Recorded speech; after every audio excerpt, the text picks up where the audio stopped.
Hello friends, मैं हूं Satish Pandit and welcome to our YouTube channel science के साथ। लास्ट वीडियो में हमने देखा था एसिड बेस थ्योरीज। तीनों थ्योरीज हमने देखी थी।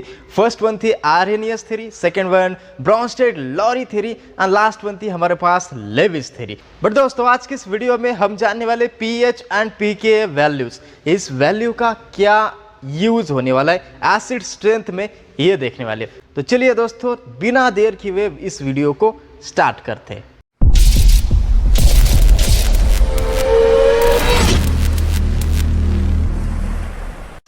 Okay, pH and pK values for the strength of acid. Acid की स्ट्रेंथ कैसे, इन पर डिपेंड है। आज की इस वीडियो में आपका ये डाउट क्लियर होने वाला है। तो देखिए यहाँ पर ऑब्जेक्टिव्स क्या क्या है, आप क्या क्या सीखने वाले हैं, ये देखते हैं पहले। तो इस वीडियो से आप जानने वाले pH कैसे कैलकुलेट कर से और क्या होता है, pK वैल्यू को भी कैसे निकालते, तो यह जानने वाले आप। स्ट्रेंथ ऑफ एसिड कैसे डिपेंडेंट है pH और pK वैल्यू पर, ये देखने है। यहाँ पर पिक्चर देख रहे हैं आप, अलग अलग अल्कली एसिड एंड न्यूट्रल रो रहा है यहाँ पर। The next, what is pH? pH किसको बोलते हैं हम, यहाँ पर आप पिक्चर देखिए, यहाँ पर अच्छी तरीके से समझ में आ जाएगा। सो pH is a logarithmic value of inverse of H plus concentration. H plus concentration का इनवर्स लॉगरिदम लेते हैं तो इसको हम बोलते हैं pH वैल्यू।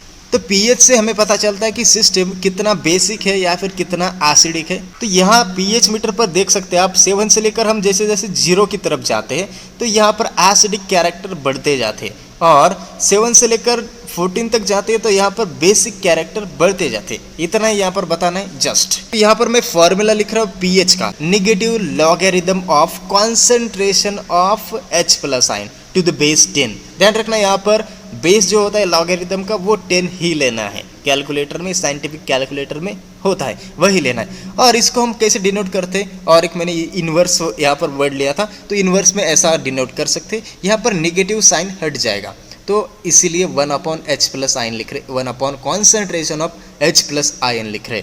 तो यहाँ पर और एक जानकारी के लिए यहाँ पर मैंने लिख दिया एक सेंटेंस, ह्यूमन बॉडी का जो pH होता है वो 7.35 टू 7.45 होता है, यही रेंज होता है। अगर कम ज़्यादा होता है तो हमारी बॉडी का pH मेंटेन नहीं रहता, यही ध्यान रखना है आपको, मेंटेन रखना है उसको। तो आखिर हमें यहाँ पर पता चल गया है कि pH एक good indication of acidity and alkalinity means basicity in water body में बताता है अच्छी तरीके से।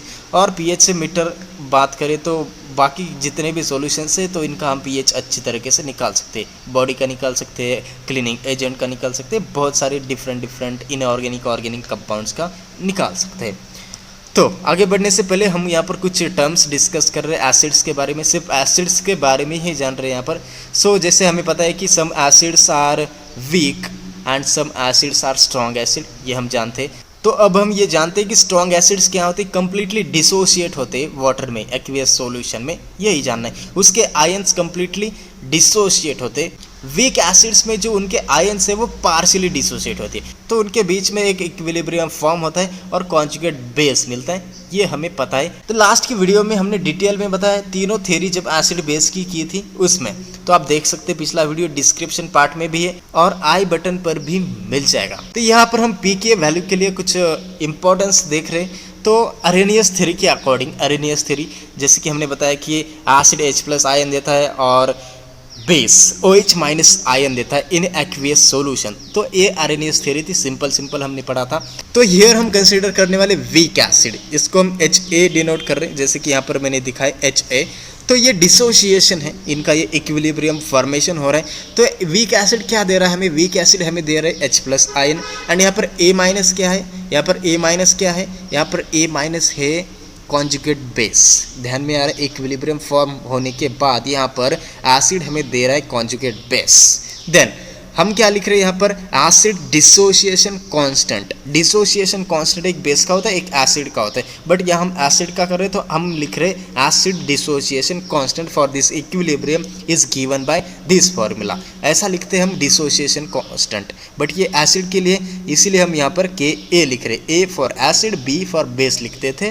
तो अगर मैं डेफिनेशन में बताऊँ ये फॉर्मूला कंप्लीटली, तो this is a ratio of product of concentrations of products divide by this reactants। और हम लिख सकते हैं यहाँ पर एसिड्स, जो भी एसिड हमने लिया है उसका कॉन्सेंट्रेशन लेना है डिवाइड में। यही उसका डेफिनेशन है, यही उसका फॉर्मूला है। यहाँ पर कंप्लीट डिस्क्रिप्शन है।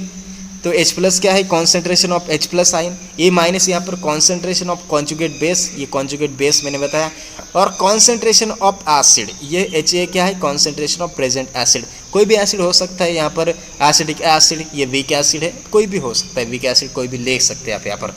देन नेक्स्ट आगे बढ़ रहे हैं, व्हाट इज द pKa। अब pK वैल्यू क्या है, इसको एग्जैक्ट हम जानेंगे यहाँ पर।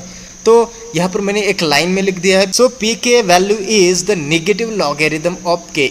Ka क्या है यहाँ पर, एसिड डिसोसिएशन कांस्टेंट, अभी अभी हमने देखा है वही है यहाँ पर Ka।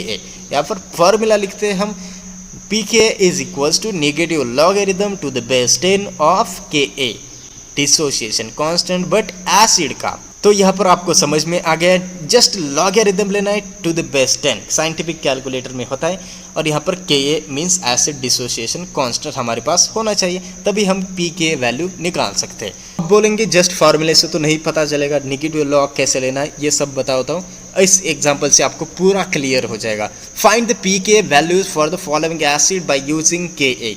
Ka यहाँ पर दिया है, मीन्स एसिड डिसोसिएशन कांस्टेंट दिया है, और हमें क्या फाइंड करना है, pK वैल्यूज फाइंड करना है। तो यहाँ पर मैंने एसिटिक एसिड दिया है CH3COOH। दूसरा एग्जांपल है यहाँ पर फॉस्फोरिक एसिड, इसका फॉर्मूला है H3PO4। इसका मैंने क्या दिया, दोनों का भी एसिड डिसोसिएशन कांस्टेंट दिया है, Ka दिया है, दोनों की वैल्यू अलग अलग है, देख सकते हैं आप। 1.8 × 10⁻⁵ ये जो वैल्यू है Ka की वैल्यू एसिडिक एसिड की है, एंड फॉस्फोरिक एसिड की यहाँ पर 7.5 × 10⁻³ आती है। तो अब हम फाइंड करेंगे pK values for this acid given acids. So पहला 1 by 1 यहाँ पर एसिडिक एसिड देख लीजिए। तो हमारे पास फार्मूला ये है, pK values is equals to minus logarithm. यहाँ पर 10 में नहीं लिख रहा हूँ, जस्ट यहाँ पर लॉग लिखा हूँ, टू द बेस 10 नहीं लिखना ज़रूरत। तो यहाँ पर 10 लिखने की कोई ज़रूरत नहीं, हमें पता है, जस्ट हमें फाइंड करना है। तो Ka dissociation constant for the acid, यहाँ पर हम वैल्यू पुटअप कर रहे हैं, माइनस लॉग ब्रैकेट में लिखा है 1.8 × 10⁻⁵। जस्ट आपको क्या करना है, इसका लॉग लेना है, इसका लॉगरिथम लेना है, जो भी आता है माइनस में आता है, इसका लॉग आप चेक कर सकते हैं, माइनस में आता है, और माइनस माइनस प्लस हो जाएगा। तो हमारे पास ये वैल्यू मिलती है pKa की वैल्यू 4.7447, बट इसको अप्रॉक्सीमेट करके हम लिख रहे हैं यहाँ पर 4.75। फॉस्फोरिक एसिड पर चलते हैं, यहाँ पर फॉर्मूला लिखा है हमने, यहाँ पर वैल्यू डाली है, और इसका just log to the base 10 लेना है, ध्यान रखना लॉग टू द बेस 10, और ये माइनस साइन, माइनस माइनस यहाँ पर प्लस हो जाएगा, ध्यान रखना है। तो हमारे पास ये वैल्यू मिलती है 2.1249। तो यहाँ पर अप्रॉक्सीमेट आप लिख सकते हैं 2.13 लिख लीजिए, या फिर 2.12 लिख लीजिए, कोई भी चल सकता है।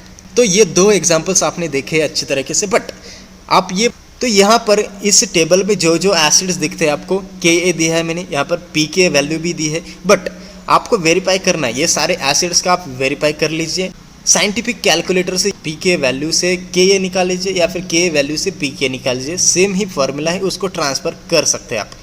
और मैंने डिस्क्रिप्शन में एक लिंक दिया है, जो आप साइंटिफिक कैलकुलेटर एक एंड्रॉयड ऐप है, वो डाउनलोड कर सकते हैं। सो स्ट्रेंथ ऑफ एसिड कैसे निकालते हैं और कैसे डिटरमाइन करते हैं, बाय यूजिंग pKa वैल्यू। जैसे हमने pH से फाइंड किया है, जस्ट वो बेसिसिटी और एसिडिटी बताता है, बट pKa से हम एग्जैक्ट बता सकते हैं कि स्ट्रेंथ ऑफ एसिड कैसी है, ज़्यादा है कम है वो। यहाँ पर देख सकते हैं आप Ka डिसोसिएशन कांस्टेंट लिखा है, और यहाँ पर फॉर्मूला हमारे pKa वैल्यू का लिखा है, जस्ट इन्फॉर्मेशन के लिए आपके। तो यहाँ पर देख सकते हैं, यही ध्यान रखना है आपको, pKa वैल्यू अगर ज़्यादा होती है तो एसिड वीक होता है, और pKa वैल्यू अगर लो है तो एसिड ज़्यादा स्ट्रॉन्गर होता है। फॉर एग्जांपल यहाँ पर आप देख सकते हैं 4 एसिड्स दिख रहे हैं आपको, phosphoric acid, hydrofluoric acid, formic acid and lactic acid. तो यहाँ पर K वैल्यूज है एंड pK वैल्यू, हमें K से कुछ लेना देना नहीं यहाँ पर स्ट्रेंथ ऑफ एसिड्स के लिए। pK वैल्यू से हम यहाँ पर बता सकते हैं कि कौन सा एसिड ज़्यादा स्ट्रॉन्गर है। तो यहाँ पर हम देख सकते हैं pK वैल्यू जिसकी कम है, जिसकी pK वैल्यू कम होती है वो एसिड ज़्यादा स्ट्रॉन्गर होता है। तो यहाँ पर सबसे कम pK वैल्यू यहाँ पर 2.12 यानी फॉस्फोरिक एसिड की है। अभी हमने कैलकुलेट भी की थी और वो सबसे कम यहाँ पर दिख रही है। तो इसको हम बोल रहे हैं acid is stronger, phosphoric acid is stronger than these 3 acids. ये समझ में आ गए, यही ध्यान रखना है strength of acid by using pK values. तो दोस्तों आज की इस वीडियो में बस इतना ही। यहाँ तक आपको बहुत अच्छे से समझ में आ गया होगा। आई होप ये वीडियो आपको काफ़ी पसंद आ गया होगा। पसंद आता है तो एक लाइक देकर जाइए इस वीडियो से। दोस्तों मिलेंगे अगली वीडियो के साथ, बने रहिए साइंस के साथ एंड गुड बाय।